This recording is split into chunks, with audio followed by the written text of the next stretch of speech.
Udah berapa lama kosong? Baru ya tadi.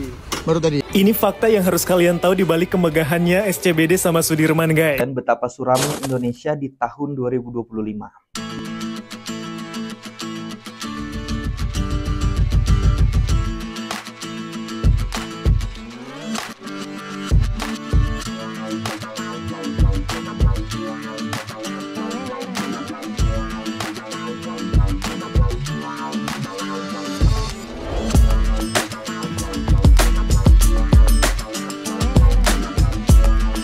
Assalamualaikum warahmatullahi wabarakatuh. Berjumpa kembali dengan Romlia Pratama.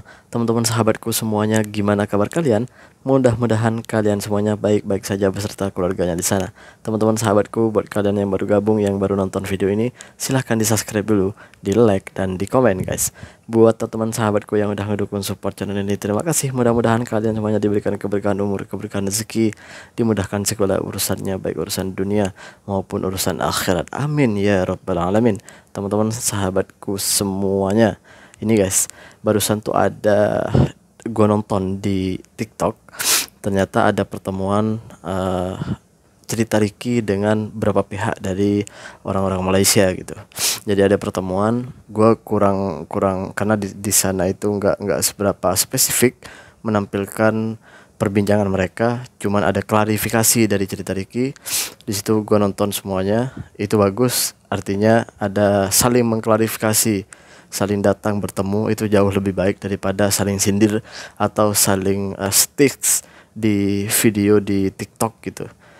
Langkah baiknya ya seperti itu, ketemu dan apa yang menjadi yang akan dibincangkan, akan jadi sakit hatinya apa yang menjadi tak sedap untuk hatinya ya bisa dikatakan langsung, bisa dibicarakan langsung, dan itu jauh lebih baik daripada kita saling sindir di TikTok, saling berkata-kata di TikTok gitu.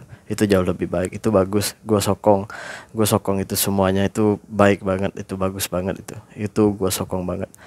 Oke guys, tapi gue nggak akan bahas itu. Mudah-mudahan, cuman gue bisa berdoa mudah-mudahan ini menjadi pelajaran untuk yang lain, agar lebih berhati-hati dalam membuat konten, agar lebih berhati-hati dalam membuat perkataan atau membuat video di dalam sosial media gitu.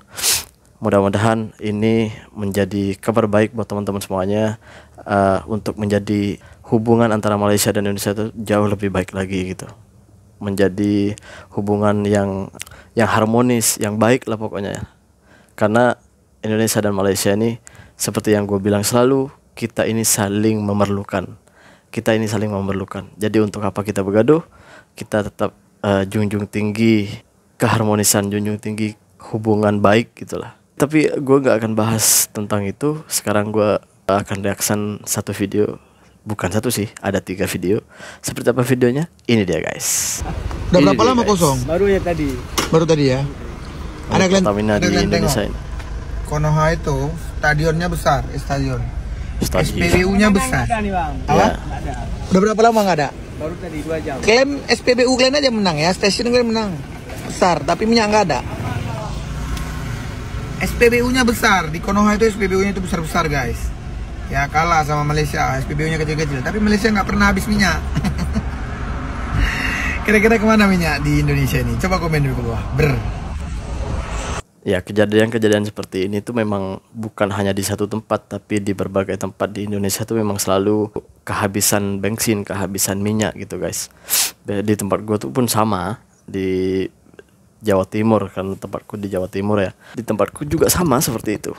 Ya seringkali kehabisan bensin, seringkali kehabisan minyak. Entah problemnya apa di Indonesia tuh gue nggak paham juga. Tapi yang saya tahu di Indonesia tuh seperti itu gitu. Nggak sama seperti Malaysia. Gue nggak pernah, selama ada di Malaysia tuh nggak pernah ada pam minyak atau stasiun minyak itu yang kehabisan minyak gitu, yang kehabisan bensin gitu. Kalau di Malaysia yang ini yang saya tahu ya, gue menceritakan apa yang saya tahu gitu. Kalau gue nggak tahu, gue nggak akan membuat satu video atau nggak akan berkomentar gitu. Karena ya jadinya kan bohong nanti guys. Ini yang saya tahu di tempat-tempat. Karena gue kebetulan deket sama stasiun minyak, ada beberapa stasiun minyak di sini, jadi gue tahu lah gitu ya. Nggak pernah kehabisan minyak itu, nggak pernah gitu. Kalau di Indonesia ya seperti itu memang. sering kali kehabisan minyak, sering kali kehabisan bensin gitu. Entah problemnya apa, sampai sekarang tuh kita belum tahu problemnya apa gitu. Yang mudah-mudahan lah ke depan lebih baik lagi Pertamina. Kita next ke video yang selanjutnya. Ini dia guys. Ini fakta Ini dia. yang harus kalian tahu di balik kemegahannya SCBD sama Sudirman guys. Kalau kita ngelewatin di jalan Jakarta ini ya? Sudirman, biasanya itu kelihatan bener-bener mewah banget dan modern. Tapi di balik itu semua ada ketimpangan yang gak semua orang tahu. Nah jadi pas minggu pertama gue pindah kantor ke Tamrin 9, gue kesana kemarin nanya orang buat nyari masjid dan akhirnya diarahin ke masjid yang di daerah sini. Dan kampung ini tuh posisinya ada di bawah gedung-gedung pencakar langitnya Jakarta. Kalau kita ngelihatnya cuma sepintas, itu tuh gak bakal kelihatan. Yang kelihatan cuman kilau dan gemilaunya ibu kota aja guys. Dan kalau boleh jujur, ini gue bener-bener shock banget karena ini pertama kalinya gue nemuin masjid kayak gini di Jakarta. Posisi masjid ini tuh ada di dalam parkiran liar, dan yang bikin shocknya lagi ternyata di samping masjid itu ada kandang kambing. Jadi selama sholat itu aroma semerbaknya kemana-mana. Dan karena banyak orang yang sholat, akhirnya tuh mereka pada sholat di teras luar dan harus kena trik matahari kayak gini karena memang gak muat. Ini sih gue manggil siapapun yang mau bangun masjid ini supaya lebih layak pas kita pakai buat sholat. Ya intinya Jakarta itu nggak seindah yang kita lihat di sosial media ataupun di TV. Bakal kelihatan langsung aslinya kalau misalnya kita datang ke lokasi. Kalian pernah punya pengalaman yang sama juga ke pas di Jakarta guys? Ya, kalian perlu tahu ya, perlu tahu. Mungkin banyak dari kalangan teman-teman ini belum banyak tahu tentang masjid-masjid di Indonesia tuh gimana. Di Indonesia tuh beda guys dengan di Malaysia ini gitu. Kalau di Indonesia tuh ini gue kasih contoh di tempat-tempat gue aja, di kampungku aja, di kampungku itu nggak ada satupun masjid yang dibangun sama kerajaan atau pemerintah gitu. Di sana itu masjid-masjid, walaupun masjid-masjid di sana tuh besar-besar, masjid-masjid di tempatku itu bagus-bagus, itu murni dibangun dengan iuran masyarakat. Jadi biasanya di kampung-kampung di tempatku itu kalau udah mau bangun masjid itu biasanya seperti sekarang gue lagi bangun masjid, bukan gue lah gitu ya. Di depan rumah gue tuh ada masjid. Jadi sekarang lagi dibangun, lagi diperbaiki, udah ada masjidnya, cuman mau direnovasi gitu, direnovate lah gitu guys gitu. Sekarang itu lagi cari amal, cari apa ya? Biasanya di tepi-tepi jalan tuh kita pakai mikrofon, pakai speaker gitu ya. Minta sumbangan lah sama orang-orang yang lalu di jalan itu gitu. Sekarang tuh masih lagi buat seperti itu guys. Dan mayoritas masjid-masjid di sana itu di tempatku itu seperti itu guys. Kalian kalau datang ke tempatku itu baru tahu, percaya dengan ucapan gue gitu. Ya seperti itu gitu. Jadi banyak yang memang masjid-masjid di sana itu walaupun bagus-bagus tuh jangan ditanya lagi, itu murni iuran masyarakat gitu. Iuran orang-orang yang ada di sana gitu. Ya seperti itulah di Indonesia, nggak seperti di Malaysia guys gitu. Oke, next video ini dia guys. Beri gue waktu 1 menit, gue bakal jelasin ke kalian betapa suramnya Indonesia di tahun 2025. Yang pertama, per 1 Januari 2025, pajak akan naik jadi 12%. Ini akan menyebabkan inflasi yang tinggi, daya beli akan menurun karena beban pajak pasti dibebankan pada konsumen, yaitu masyarakat. Kedua, akan ada kenaikan iuran BPJS kelas 1 dan kelas 2. Belum ditentukan sih naiknya berapa, tapi seiring diterapkannya KRIS, kelas rawat inap standar, kenaikannya pasti akan terjadi. Ketiga, ada potensi kenaikan harga BBM atau subsidinya dipangkas. Tapi nggak usah tahun depan, bulan ini aja Pertamax sudah naik. Ya siap-siap aja, Pertalite dan jenis lain harganya naik juga, atau bahkan dihilangkan. Keempat, pemerintah juga berencana memangkas subsidi gas LPG 3 kg, karena subsidinya akan dialihkan ke BLT. Dah, gitu aja. Gua ngasih tahu biar kalian siap-siap. BLT itu bantuan langsung tunai gitu guys. Jadi biasanya itu dari pemerintah itu ada bantuan langsung tunai untuk orang-orang yang miskin lah gitu ya, untuk orang-orang yang menengah ke bawah gitu. Di tahun 2025 ini seperti pajak dinaikin, BBM akan dinaikin, terus ada beberapa lah gitu yang akan dinaikin.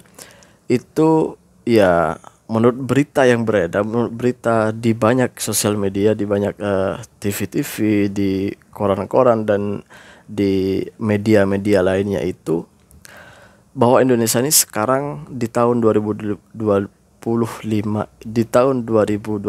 ini ada hutang yang jatuh tempo yang perlu dibayar pada tahun 2025 ini gitu.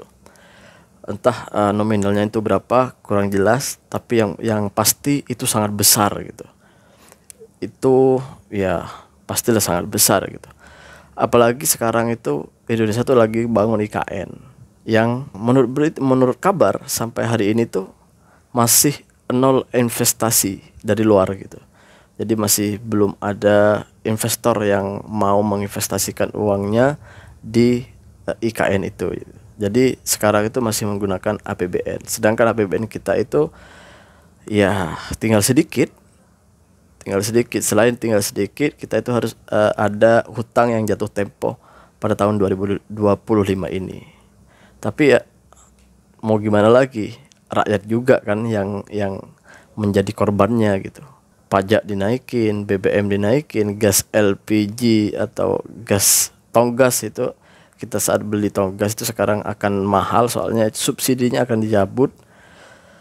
Ya memang sih ada bantuan untuk BLT, ada bantuan BLT, tapi kan ketika BLT itu kan bukan setiap hari, bukan setiap bulan ya, tapi ada beberapa bulan gitu. Enggak setiap bulan gitu BLT-nya. Ya memang itu membantu sih untuk masyarakat yang menengah ke bawah.